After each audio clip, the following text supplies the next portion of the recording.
할렐루야.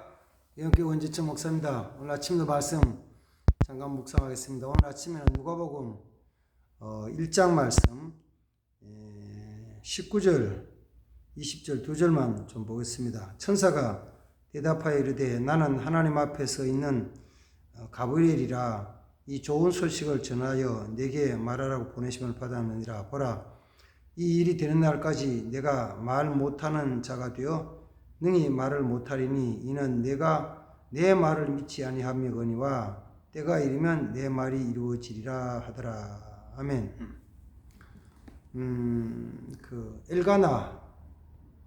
사가랴와 엘리사벳 두 부부에게 하나님이 아들을 주신다. 그 아들은 세례 요한이죠. 줄 것이다. 이렇게 그 천사 가브리엘을 보내가지고 좋은 소식을 전해주는 말씀입니다. 그러니까 천사 가브리엘이 이 하나님 말씀을 가지고 성전에서 제사 드리고 있는 사가랴에게 나타나서 내 아내가 아들을 낳을 것이다. 이렇게 말씀을 하죠. 그때 이제 사가랴나 엘리사벳이나 나이가 참 많았죠. 많아서 아기를 낳을 수 없는 형편. 그러니까 인간적인 면에서 볼 때, 또 육체적인 면에서 볼 때는 이제 자녀를 낳을 수 없는 그런 상태의 나이가 많은 사람들이었는데, 근데 그때 이제 천사가 와가지고 아들 낳을 것을 얘기해줘요. 오늘 아침엔 이 말씀을 조금 다른 면에서 보려고 그래요. 뭐냐 이러면은 하나님이 사가랴와 엘리사벳 가정에 아들을 주실 때 나이 많아서 지금 어쩌면은 내가 아들 낳을 것이다 그러면은 당연히 내가 이 나이 내가 지금 어떻게 해요? 이렇게 당연히 하는 거 아니에요?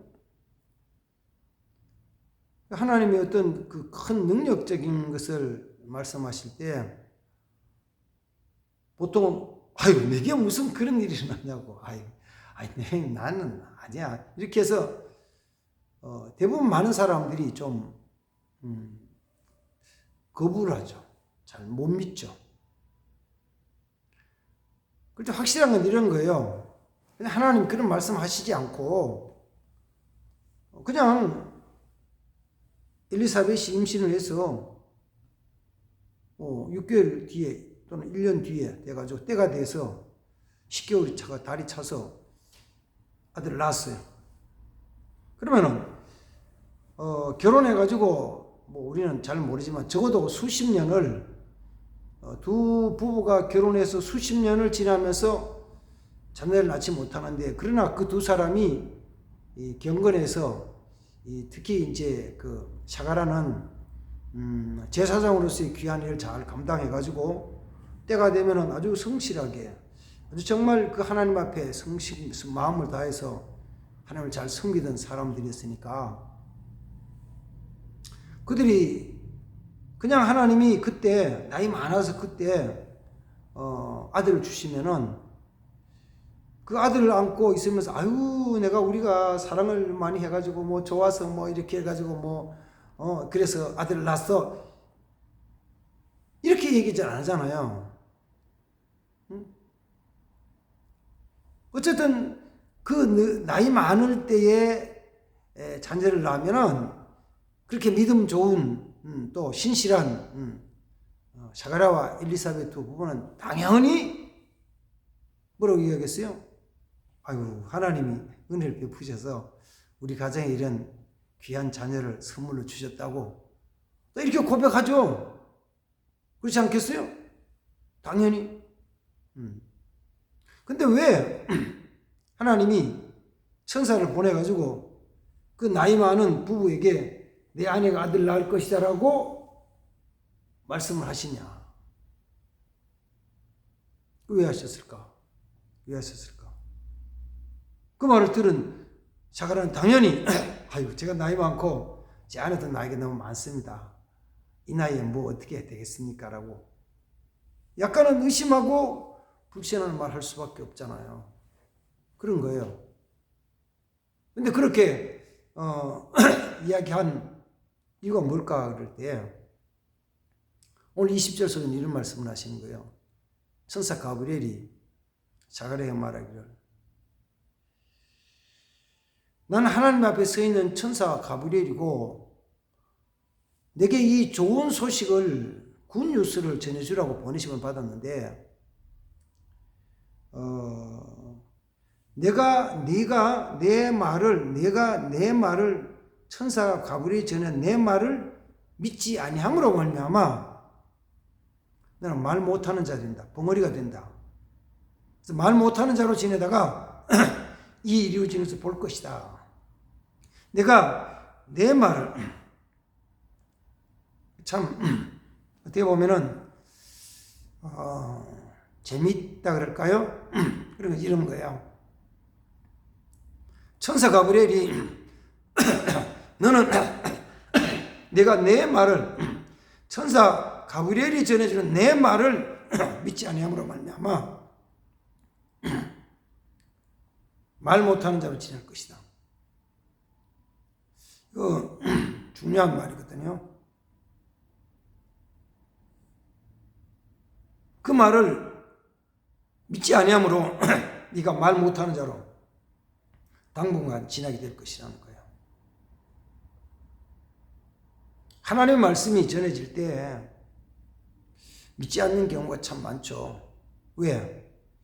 내 이성과 어떤 이 세상의 상식적인 면에서 이 세상에 일어날 수 있는 현상면으로 볼 때 가능성이 없다고 생각하니까 그 말씀을 믿지 않고 순종하지 않는 거예요. 그런데 하나님은 그 일들을 미리 말씀하시면서 그 말씀이 이루어지는 것을 받아들이고 믿으라는 거예요. 믿으라는 거예요. 그때 하나님이 역사하시는 거예요. 역사. 그러면 이제 조금 다른 면에서 볼 때 이런 거죠. 하나님이 엘리사벳과 사가랴 가정에 세례요한을 보내셔가지고 주의 길을 예비하게 하시는데 그 일이 지금 시작되고 지금 하나님이 계획 세워가지고 이런 게 아니고 오래 전부터 하나님께서는 계획하신 거잖아요. 그 일을 하나님이 지금 즉흥적으로 하신 게 아니라고. 즉흥적으로 하신 게 아니고 하나님의 오랜 계획 속에서 진행돼 이루어진 것이라고요. 그런데 뭐가 필요하냐면은 엘리사벳과 사가랴가 둘이 정말 하나님의 말씀으로 아멘으로 받아들이는 경우에 드렸을 때 일이 진행이 돼 가거든요. 그 뒤에 사건에 나오는 건 이거죠. 며칠 전에 살펴봤지만은 그 처녀인 마리아에게 이 가브리엘 천사가 똑같이 가지고 하는 말이 뭐냐면 네가 아들을 낳을 것이다. 마리아도 깜짝 놀라. 무슨 말씀입니까? 제가 남자도 알지 못하는데. 아니야. 지극히 높으신 이의 권능이 내게 임하시고 주의 은혜가 임하시면 내가 성령으로 잉태된 아들을 낳을 것이다. 말씀을 하셔요. 그 말에 마리아가 주의 계집종이오니 말씀대로 이루어지이다 하고 받아들여요. 그 말씀을 받아들여요. 내가 그 말씀을 받아들이고 아멘으로 믿으면은 사람의 생각으로 이루어질 수 없는 놀라운 역사들이 나타난다는 것입니다. 우리 믿는 거죠. 믿어요. 저는 오늘날 또 보면서 많은 사람들이 결국 이 하나님 말씀을 잘 안 믿죠. 잘 안 믿어요. 성경 속에서 하나님 이스라엘 백성 선택하시고 부르셨을 때 하신 이사야서 43장 말씀, 아주 귀한 말씀들 있잖아요. 내가 널 지명에 불른 너는 내 것이다. 이렇게 말씀을 하시고 내가 물 가운데 지날 때도 물이 침몰치 못하게 할 것이고 내가 불 가운데 지날지라도 그 불꽃이 너를 사르지도 못하게 할 것이다 라는 그 약속의 말씀 우리는 아멘 믿는다 그러잖아요. 믿죠. 그렇지. 그래서 뭐 홍수가 터지고 태풍이 불고 뭐 하더라도 우리는 까딱 없습니다. 괜찮습니다. 온 세상 불이 타도 걱정이 없습니다. 괜찮습니다. 이렇게 믿죠? 믿냐고요? 믿어요. 그래요. 감사해요. 믿는다니까 너무 감사해요. 그 말씀을 믿는 우리가 그러면 지금 코로나 전국에는 어떻게 살아가나? 물 가운데 지날 때도 물이 침몰치 못할 것이며 불 가운데 지날 때도 불꽃이 너를 사르지 못할 것이라고 불 사르지 않도록 지켜준 하나님을 믿는 하나님의 사람들이 코로나 전국을 어떻게 사냐고요? 코로나로부터 지켜주실 것을 믿어요? 거기서 지켜줄 걸 믿냐고? 그럼 정말 믿는다면 그 믿는다는 사람들이 교회에 출석하고 예배 드리는 모습에 대한 바라보면 저 믿는 걸까? 어때요? 지금 교회 못 나오고 주저앉은 사람들이 믿는 것 같아요? 안 믿는 것 같아요? 성경에 있는 내용은 그런데 그거는 그냥 읽어보면 넘어갔을지 몰라도 정말 불꽃이 너를 사르지 못하고 물이 침몰치 못할 것이라고 약속하신 말씀을 진짜 믿는 사람이라면은 어떻게 이 코로나 전국이라고 그래가지고 교회도 못 나오고 무서워가지고 겁을 내고 집에 있어요? 하나님의 역사는 그렇게 일어나는 것이 아니거든요. 하나님의 역사는 그렇게 일어나는 것이 아니에요. 하나님의 역사는 그 말씀을 정말 믿고 받아들일 때 역사하는 거거든요. 그렇게 하고 믿음을 주시고 하는 거거든요. 사그라에게 이 말씀 미리 주신 것은 네가 믿어야 된다. 네가 잠시 믿지 않았기 때문에 네가 말 못하는 자 되어서 당분간 아들을 낳을 때까지 그렇게 지낼 것이다. 이렇게 말씀을 하셔요. 하나님의 역사에 대한 것도 조금 다르게 하면 왜 그렇게 하셨을까? 왜 그렇게 하셨을까라고 할 때 사무엘상 1장에 가면은 그 다마스라임에 살던 그 일가나라는 사람 있잖아. 그것도 이제 사람. 그다음 또 한나라는 사람 있잖아요. 또 부부. 그 두 부부를 통해서 하나님이 사무엘을 보내주시고 사무엘을 통해서 이스라엘에 정말 아주 귀한 하나님의 일을 감당하는 귀한 하나님의 종으로 일하게 하셨죠. 그래 보면서 그런 거죠. 그러면은 하나님이 엘가나와 한나의 가정에 사무엘을 보내주시고 자녀들 다른 동생도 주시면서 하나님을 하게 하실 때 그게 하나님의 계획에 없던 것을 주신 것일까? 하나님 계획이 있던 것이었을까? 하나님이 엘가나와 한나 사이에 자녀를 주신다는 것이 하나님 계획이 없던 것인데 하나님이 한나가 부르짖어 기도해 주셨을까? 원래 있었던 것일까?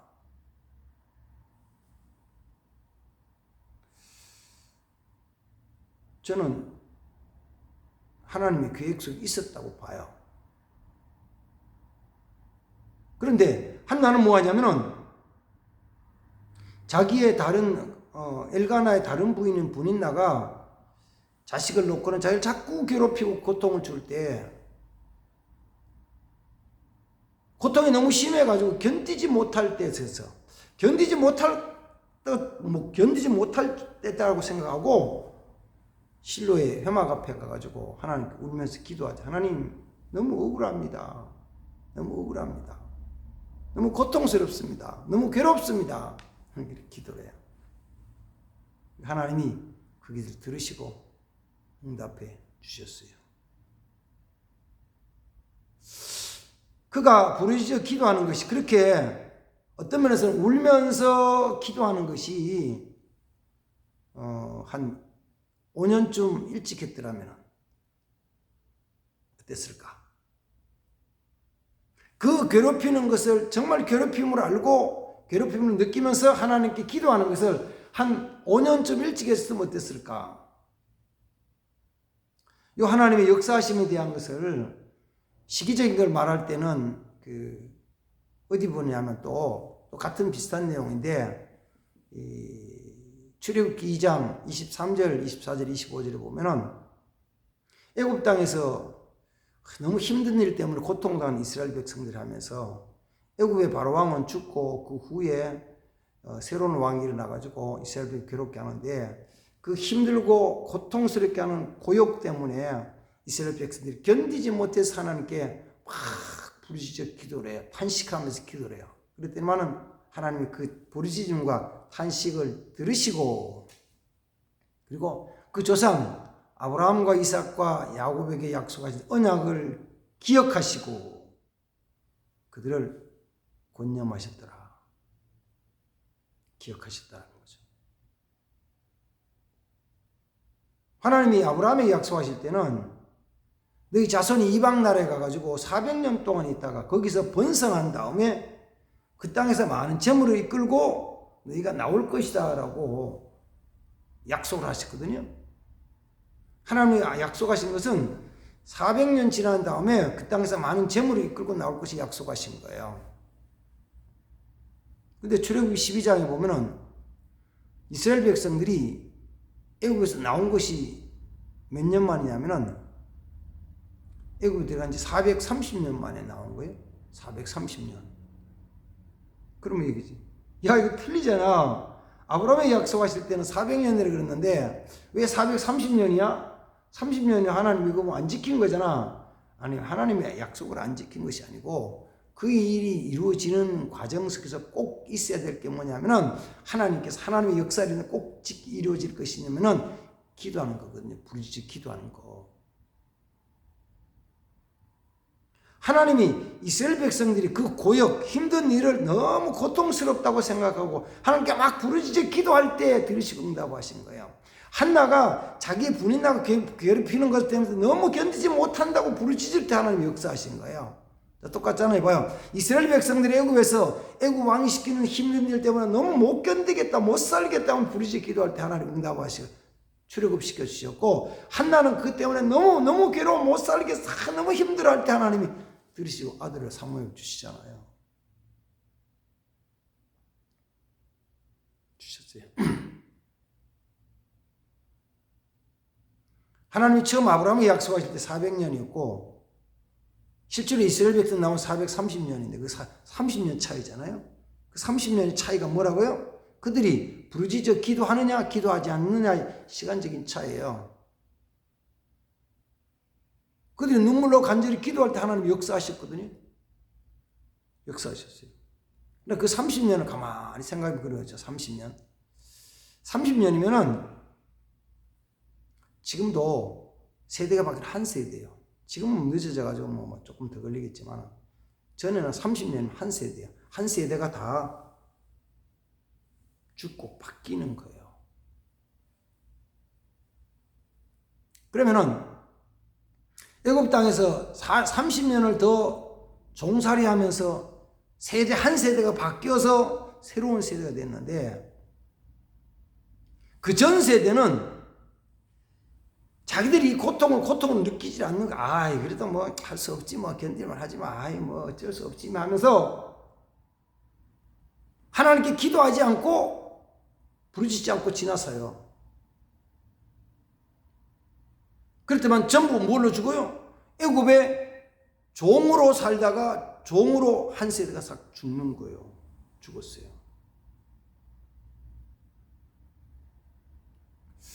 지금도 그런 경우가 있죠. 시대가 험악해지면은 지금도 어려운 세대가 올 수 있습니다. 그러면 뭐 우리야 뭐 이 나이에 뭐 어떻겠어? 그걸 할 수 없지 뭐. 하나님께 부르짖어 기도해서 바꾸고 변화시킬 수 있다면 믿음으로 기도하는 건데 그게 아닌 경우에는 뭐냐면 할 수 없지 뭐 우리 뭐 이렇게 살다가 뭐 죽는 거지 뭐 그러면은 나만 죽는 게 아니고 다음 세대도 같이 그 고통을 당하다가 그 어느 세대, 어느 시대의 사람들이 이제는 도저히 안 되겠다라고 부르짖어 기도하고 그때 하나님 응답해 주시는 거죠. 역사하시는 거죠.